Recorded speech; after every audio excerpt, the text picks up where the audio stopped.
If you or someone you know has diabetes, you may have built up an extra supply of test strips and lancets. That's where we come in. We'll buy the supplies that you don't need and resell them to those in need to prevent waste. Help us make diabetes management more affordable. Visit us at teststripswithaz.com. It's been 30 months since we've seen you inside the cage. For people that maybe weren't following along, that they don't know where you went, what were these past couple of years like for you? Man, it was tough. I had a neck injury, so I was out for a little bit for 2 years. I wasn't medically cleared by the UFC. I felt okay. I was still training, so I'd be able to go some cool trips. Got to go to Thailand. Lived in Thailand for a little bit, training Muay Thai, so better in my kickboxing, my stand-up. Went to Holland, trained a little bit in Amsterdam, in Majiro Gym, Kyoko Gym. So Dutch have some good kickboxing. Still over at American Top Team, training hard. But, even though I haven't been medically cleared and haven't been fighting, I've still been training hard. So I just can't wait to get back in there. And how frustrating was that, obviously, to be, in your mind, healthy training and then not be cleared? Was that?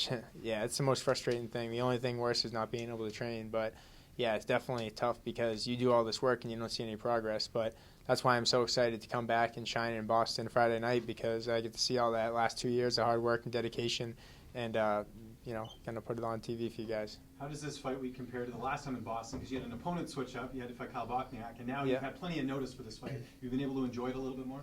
Oh, yeah, for sure. This is my third time at the Garden. I'm undefeated at the Garden. I'm undefeated in Boston, 7-0 in Boston, 5-0 at CES, 2-0 in UFC at the TD Garden. So, man, I'm definitely looking to keep my unbeaten streak home in Boston. And you mentioned CES. That's where you carved out your name and got to the UFC. And Bermudez is a Cage Titans guy. Do you sort of feel like you're carrying that CES flag heading into the Yeah, for sure. I think Manny fought in CES a couple times, but I think definitely, I'm always representing. Those guys helped build me up, CES a lot. I love Jeremy Birchfield and those guys. Those are a huge part of my success in getting to this point in the UFC and building me as a fighter. So I always appreciate them.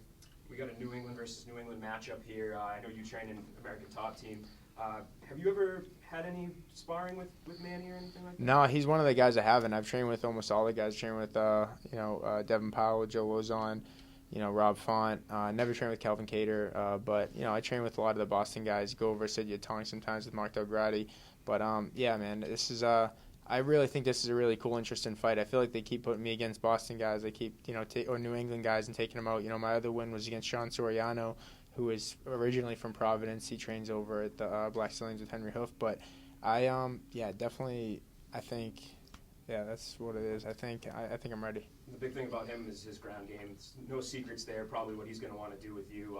Do you feel comfortable if the fight hits the mat that you can go? Yeah, that's the thing everyone keeps saying. I just feel like he's a one-trick pony. I'm a black belt in Brazilian Jiu-Jitsu, and I train at American Top Team with the best fighters on the planet. There's no doubt in the skills. I got guys over from Brazil, training my jiu-jitsu every session. Then the next I go with guys, from the Olympic USA team wrestling, D1 wrestlers from the colleges, to go into, boxing with Olympic boxers. And, man, there's no denying that, American Top Team has all the tools and all the people that I need, and I get the best looks. And I know that if I can hang with those guys and that are specialists in each thing, that there's no doubt that I'll be ready for Manny. Have you talked to your friend, Boston Bruins forward Brad Marchand, this week? Because obviously he's for the Bruins, and you guys I know keep in touch. Yeah, I just missed the game the other day. I just sent him a text to invite him to the game, so hopefully we can get him tickets and see him there. I don't know if he has a game or not, but definitely would like to see Brad there at the game. Are you going to? They're playing the night before you guys. Oh, no way. Yeah, against the Lightning. Are you going to go? No way. I don't know. I'm gonna send him a message. I might. I always love going to a game or something like. You only go if he hooks you up with tickets. So yeah, no. He always takes care of me, dude. He's a good dude, and I met him when I first walked out in the Boston fight at the TD Garden. Got my first win in the UFC. I walked out with the Boston Bruins jersey with my name in the back. Unfortunately, with the Reebok deal, they don't have that anymore, so I can't walk out with a Bruins jersey, which I would love to, but.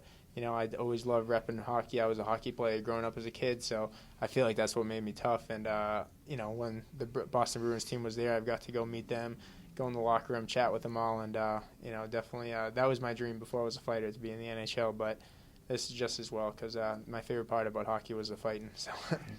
How different is it being in the Garden as an athlete instead of a fan? Because there's that infamous story with the flag and the Montreal thing. Yeah. How different is it being the actual athlete as opposed to being the fan? Man, it's amazing. I used to go to the Garden as a little kid, or when the Celtics played and the Bruins as a little kid, just watching from the nosebleeds. So to be, and I always would look down at the ice and just wish, like, man, I wish I could be playing in there with these guys. And to have that dream come true and be able to make that walk a few times and be able to walk out of that tunnel with a Rosa jersey is a dream come true. And, man, now I'm just comfortable now. I'm ready. I'm focused. And, I'm ready to take it to the next level and, maybe bring a world championship to Boston, the first UFC, world champion from Boston. That's my goal. Do you remember, were there some infamous moments that you were part of at the Garden being a fan that stick out to you? Yeah, definitely. I mean, I remember when the Bruins were playing the Canadiens. I told that story before. I remember Marc Savard scored the game-winning goal in overtime. I was like one of the best playoff games to clinch the series, and there was these Canadian fans holding the flag in front of me the whole time, blocking my view at some points. Drunk as hell. So I just remember grabbing the flag and just running with it. And it was just instinct, man. I don't know. I was so pumped, getting chased. I remember running down the flights of stairs at the Garden, just jumping like sets of 10, 15 sets of stairs, just running from these guys, and got away with the flag. And I just remember having that as my trophy for that. Charles, you've been out for, as no one said, 2.5 years. You ever doubt that this moment would come again? No, I mean, at first, I had that moment when the doctor said, you should consider, hanging it up, and that definitely was almost brought tears to my eyes when he said that.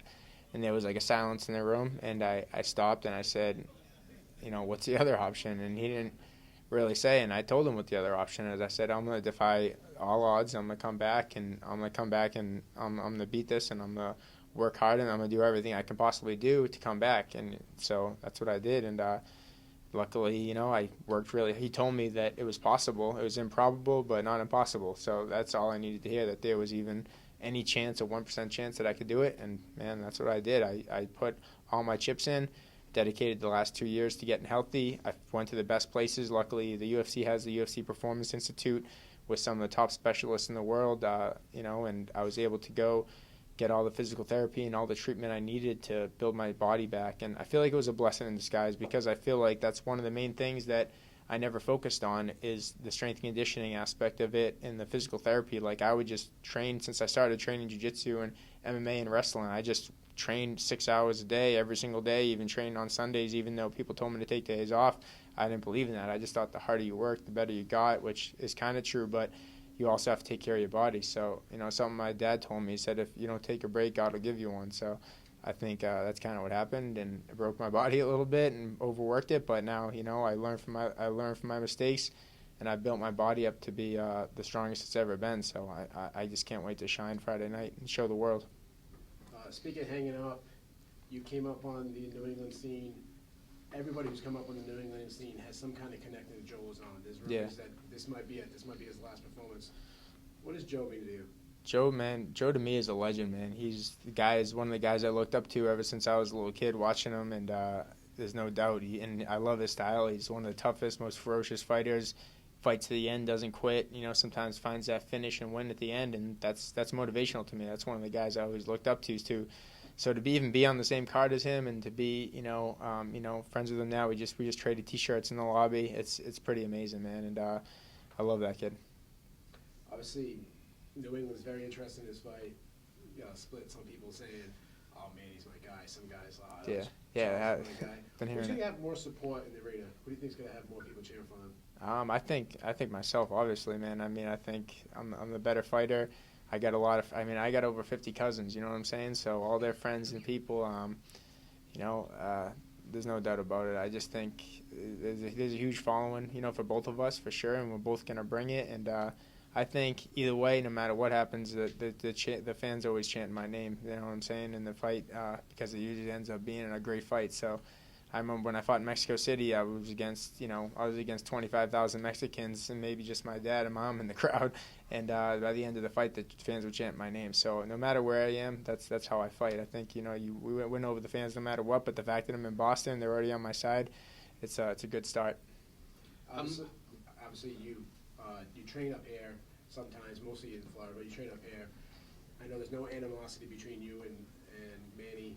Any chance after the fight you say, hey man, we haven't ever trained together, let's train a little together? Yeah, there's always a chance, but right now it's business, man. I'm going there to take his head off. Right now it's war for me, so the black flag's raised, and I'm coming for his head. So, with everything that's happened in the 30 months, you potentially being told that you may not be able to do this again. How much more do you appreciate these moments heading into this fight? Oh man, that's the best feeling. The best feeling is knowing that I didn't quit and I didn't give up, and I worked really. And the amount of hard work that I put in to get to this point just makes it all that much sweeter when I get my hand raised Friday night. All right, thanks, Jones. Cool, thank you guys.